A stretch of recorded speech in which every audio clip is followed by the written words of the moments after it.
Então, eu sou Igor William de Oliveira e sou aluno da Universidade Estadual de Goiás, do curso de Fisioterapia do campus Ezefé. Então, eu vou estar apresentando sobre infecções sexualmente transmissíveis, né, e métodos, e mais à frente, métodos de prevenção contra a gravidez.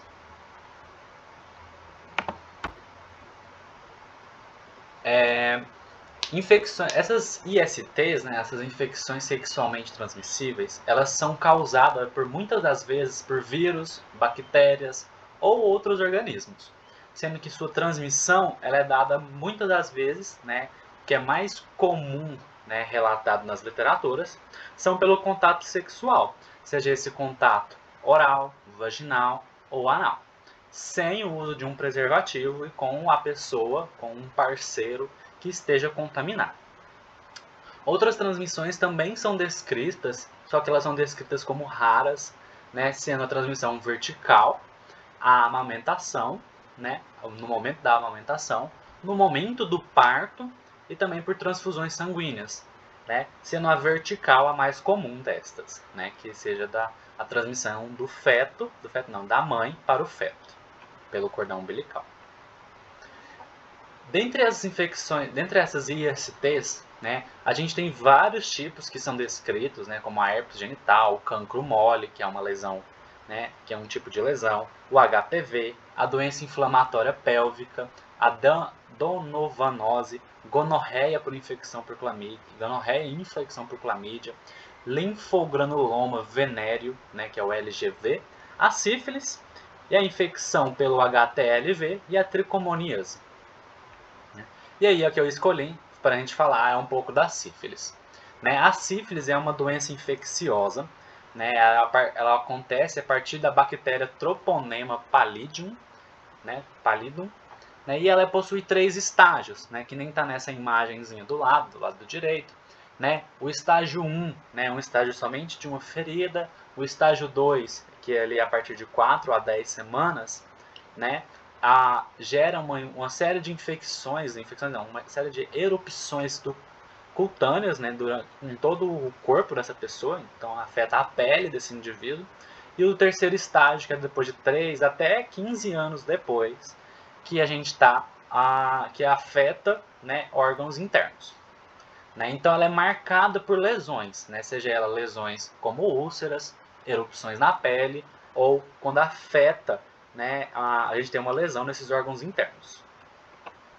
Então, como que é a forma de contágio? A forma de contágio geralmente é por lesões. Né? Então, há aberturas, né, de lesões, como no exemplo da relação sexual. Né? Ali no momento da relação sexual, acaba gerando pequenas fricções, né, no caso da relação sexual sem o uso de preservativo, né, acaba gerando pequenas fricções que geram abrasões, né, geram microlesões, que é onde é o espaço perfeito para a penetração da troponema, que é a bactéria da sífilis. Né, onde essa bactéria atinge o sistema linfático, leva a uma disseminação hematogênica, né, a disseminação pelo corpo, né, e acaba se espalhando pelo corpo, onde a gente tem tanto uma resposta local quanto uma resposta sistêmica. Onde essa resposta local é ali no local onde foi, né, na abrasão local ali, onde é que foi a penetração, o local de penetração da bactéria, que vai resultar em ulcerações não, em erosões, né, pequenas lesõezinhas, né, e também a resposta sistêmica, que vai resultar numa produção de complexos imunes, né, durante o corpo inteiro. Em relação aos sintomas, a gente tem que esse autor, né, Freitas 2021, né, ele descreve 5 estágios, né, comumente são 3, mas a gente tem 2 entre o secundário e o terciário. Né? O primeiro estágio, ali em cima, né, as manifestações presentes é o cancro duro, que é um tipo de úlcera, né, no caso genital principalmente, que no caso, quando há um estudo histológico, a gente vê que ele é rico em treponemas, ele geralmente é um local único, né, indolor, com a borda bem definida e regular, né, ele não é todo desregular, né, com a base endurecida e limpa, né, um fundo limpo. E é localizada geralmente no local de entrada da bactéria, seja ele no pênis, na vagina, na vulva, no colo uterino também, no ânus, na boca ou em outros locais da pele. E também há a presença de linfonodos regionais, aumentado tanto em número quanto em tamanho. Né? Aqui é algumas imagens, né, que eu consegui encontrar na internet, né, onde a primeira ela representa um cancro duro na região peniana, a segunda imagem, né, na região anal, indicada pela seta, né, a seta preta ali em cima, a terceira imagem na região labial, né, de uma moça, e a quarta imagem na região do dedo, né, que é descrita como cancro digital, né, por mais que não seja no dígito da pessoa. A secundária, o estágio secundário, eles são lesões, né, as manifestações elas são lesões cutâneo-mucosas, né, de vários tipos, geralmente ali na pele principalmente. Né, pode ter a presença de uma micropoliadenopatia, linfodenopatia generalizada, né, sinais constitucionais e também às vezes pode haver a presença de quadros neurológicos, quadros oculares, quadros hepáticos. Né? E aí tem algumas imagens, né? Que nem eu falei do estágio 2, né? São mais estágios de lesões, né? De lesões na pele, né? São esses pontinhos, né? Que estão nas imagens aqui. Né? Então a gente tem desde na região glútea, de membro inferior, aqui na região posterior, no dorso das costas desses pacientes, na região palmar, na região plantar, né? Como está descrito aqui, né? Sifílides palmoplantares, né? Então é essa das duas imagens aqui, do lado direito.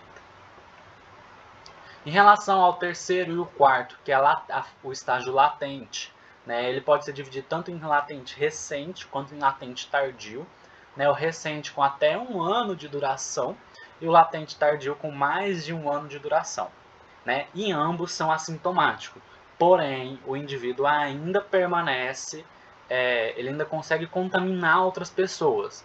Né? Então, por isso, da prevenção ali também ser a realização de testes do tratamento adequado, né? E o tratamento para o parceiro também. Em relação à sífilis, o estágio terciário, né? O estágio terciário é um estado, de certa forma, mais grave, né? Então, assim, comparado aos outros, não deixando de lado os outros, né?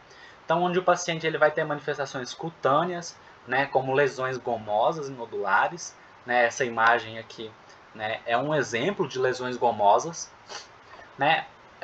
Manifestações ósseas, né, seja a periostite, a osteite gomosa, né? Então, geralmente são inflamações, né, por exemplo, artrite, sinovite, né, a presença de nódulos justa-articulares também. Né? Também pode apresentar manifestações cardiovasculares, né, seja a estenose, né, das coronárias, a aortite, né, que é a inflamação também, aneurisma da aorta, especialmente aqui na porção torácica. Né, e também alterações neurológicas, né, tanto a meningite, que gera uma série de outros sintomas também, né, há gomas no cérebro ou na medula, atrofia do nervo óptico, né, dentre outras. Em relação ao tratamento, né, a recomendação principal, né, que a gente tem é o tratamento imediato com esse benzilpenicilina bezatina, né, que é o benzetacil que a gente conhece. Né, claro, após o teste, após a confirmação do teste reagente para sífilis. Então esse teste ele pode ser realizado tanto na presença ou não de sintomas, né, em pessoas gestantes principalmente, em vítimas de violência sexual, em riscos de amputações e pessoas com sintomas tanto de sífilis secundária quanto de primária. E aí a gente tem um esquema terapêutico. Né? Então, dependendo da classificação clínica, né, ali do lado esquerdo da tela, né, então seja ela recente, tardia ou ali a neurosífilis, por exemplo, então a gente vai estar tudo a partir desse esquema terapêutico. Né? Então aqui a segunda parte dessa tabela, a segunda coluna, né, tem como que é realizado esse esquema, né, seja a aplicação, né, intramuscular em cada glúteo, né, então em todos esses três, né, uma alternativa para gestante, né, porque às vezes, né, no caso essa medicação ela pode ser prejudicial para gestantes, né, e para o feto, né, e aqui que a gente faz depois, né, depois da realização desse esquema terapêutico. Né, e aí está descrito aqui, né, por Freitas 2021, mas ele foi adaptado a um protocolo clínico e diretrizes terapêuticas para atenção integral às pessoas com infecções sexualmente transmissíveis. Né? E aí, em relação à prevenção, né, falando principalmente das duas principais tipos, né, que é a sífilis adquirida e a sífilis congênita, né, aonde principalmente eles vão dispor de a prevenção ela é dada principalmente pelas ações educativas, né, seja elas por parte de escola, propaganda, né, em qualquer outro meio, né. Por exemplo, também na sífilis congênita, ela vai variar também de visitas domiciliares, por exemplo, de uma equipe de saúde, né, aonde a gente vai ter toda uma explicação, né, sobre a doença, sobre como evitar e essas coisas. Para ambas, né, então, por exemplo, para a mãe do feto, né, não pegar, não adquirir essa sífilis e passar para o feto de forma congênita, né, a utilização do preservativo, né, então a adquirida também, né, é uma forma de prevenção. A realização de testes de forma preventiva, no caso da sífilis congênita, que a gente tem desde o teste ali no primeiro pré-natal até no momento do parto, a realização dos testes. Né? E também a realização de testes de forma preventiva, no caso da adquirida, né, ali eu coloquei um asteriscozinho, né, como forma de prevenção no caso de contato com uma pessoa que testou positivo para sífilis. Né? E também ali, né, do outro lado eu coloquei, né, realizar essas consultas pré-natais, né, para estar realizando a avaliação, porque a sífilis congênita é bem prejudicial para a criança, né, para o feto, tanto antes de nascer quanto pós-nascimento. Em relação aos métodos de prevenção de gravidez, né, a gente tem vários métodos, seja ele hormonais ou não hormonais. Né, então a gente tem desde uma pílula contraceptivo oral, um contraceptivo injetável hormonal, né, no caso, o anel vaginal, adesivos cutâneos também, implante contraceptivos e DIU hormonal. Né, esses são os hormonais que a gente sabe que tem uma série de efeitos adversos e que alguns são prejudiciais para a mulher, né? Todos esses daqui são de uso feminino, né? Especificamente de uso feminino. E os não hormonais, onde a gente tem o preservativo, tanto masculino quanto feminino, né? Que estão disponíveis no Sistema Único de Saúde, né? Disponíveis gratuitos, né? Nos postinhos. O uso do diafragma, que é uma espécie também de não hormonal, espermicidas, DIU de cobre e também a relação à cirurgia, né, como por exemplo a vasectomia. Né? E também, né, esses aqui, né, no caso aqui, só a cirurgia, por exemplo, de vasectomia e o preservativo masculino são para homens, né, o espermicida também, né, por vezes, por hora.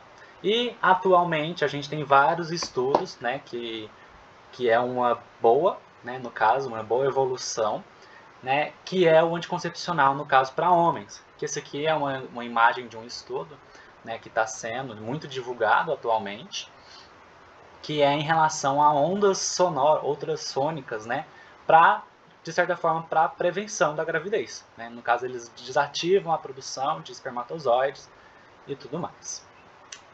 E no mais é isso. Essas foram as referências que eu utilizei, né? E obrigado.